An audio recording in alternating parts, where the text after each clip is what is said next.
and they will get an up or down vote through the appropriations process.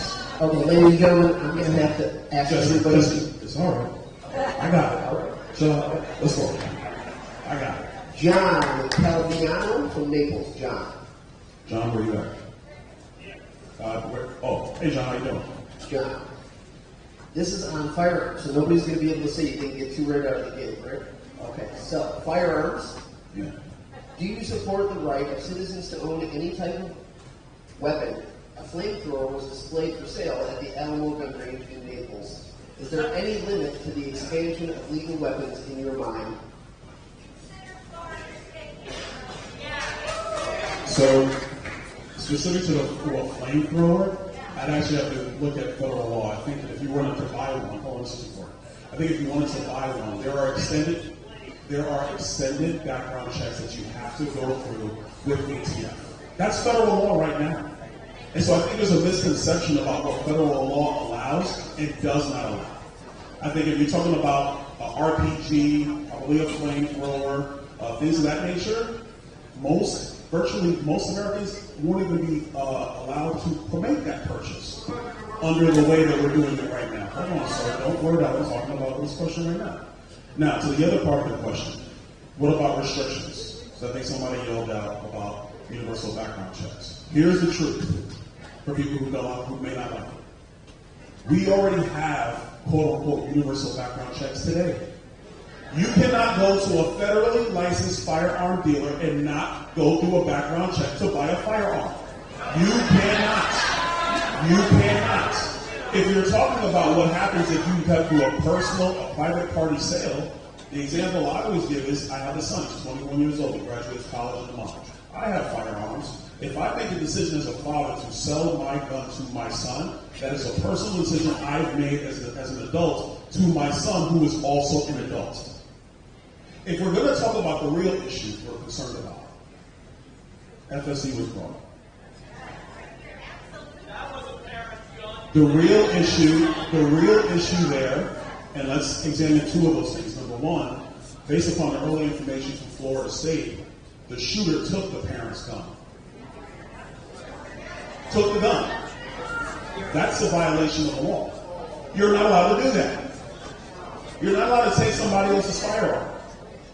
What you're talking about with these mass shootings are not the weapon itself. You're talking about the mental health of the shooter. That's what you're talking about. And if we're going to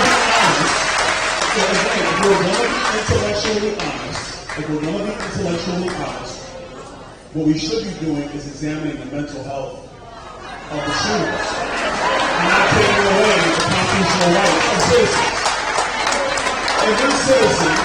Every citizen of the United States is afforded by the Second Amendment of our Constitution. It is a God-given right. It is not a government-given right to possess and hold firearms. That is a right you hold. This is one of the reasons why in 2019, I believe it was 2018, 2019, this is one of the reasons why I opposed the Marjorie Stoneman Douglas bill. Because red flag laws, in my opinion, are a violation of the Fifth Amendment. Because you do not get due process. The government comes in and takes your property, and then you have to go and get it adjudicated. That's one of the reasons I voted against the bill. The better question is how many children are saved? How many children are saved? Because if you're going to examine what happened at FSU, as tragic as the shooting was that occurred, and I went to FSU. It's my alma mater. My son is slated to go to FSU. He got accepted. He's slated to go. And what actually occurred at FSU, if we're going to be honest, obviously there's a mental health issue with the shooter. He stole a weapon from his parents, and it was law enforcement on the ground at FSU that stopped that thing from being far more tragic. And let's be very clear, when law enforcement comes on the scene, they are not just waiting. When law enforcement goes on the scene, they don't show up with a sling and a rock. They're not showing up with just pepper spray.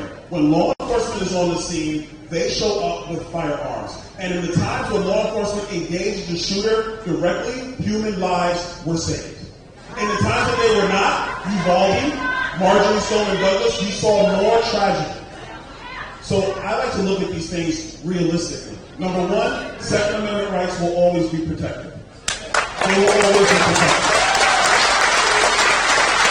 Number two, law enforcement, when they are following training, are supposed to engage these shooters immediately, not wait. That's what saves lives. And number three, and let's be clear, we're in one of those facilities right now. And this is a facility for minors. And you will never hear me say that minors should own firearms. I will never say that because they are minors. I got sons. Are you kidding me? I wouldn't do that. However, let's be clear. Gun-free zones are the targets of these mass shooters. That is crystal clear. Because these mass shooters just don't show up any old place. They go to places where they know that there is a vulnerable population. And then we have to rely on the men and women in blue to step in.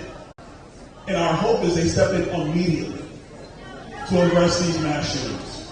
But it all goes back to the mental health of the perpetrator. If you want a real solution, how about we do all the necessary work to help people either find their mental health needs and or address their mental health needs so we have a safer community for ourselves and for our children. That's the solution. All right. Terry Gray from Naples. Terry Gray, Naples. Terry?